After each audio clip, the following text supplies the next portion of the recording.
आज आपण थायरॉइड बद्दल जाणून घेऊया. थायरॉइड हे दोन प्रकारे असते, एक हायपर आणि एक हायपो.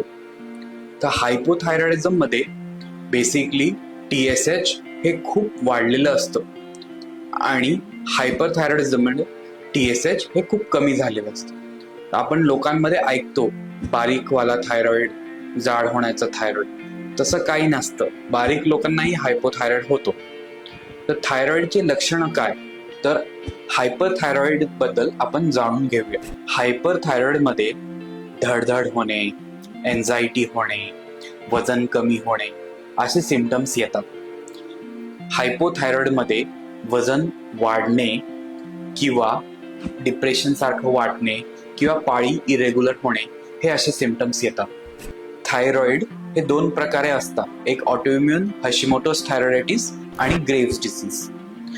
काही लोकांना पोस्ट प्रेग्नन्सीमध्ये पण होऊ शकतं आणि पोस्ट मेनोपॉझमध्ये. थायरॉइड आपल्या प्रॉपर टेस्टनी डायग्नोज करता येतं, जसं की T3, T4, TSH.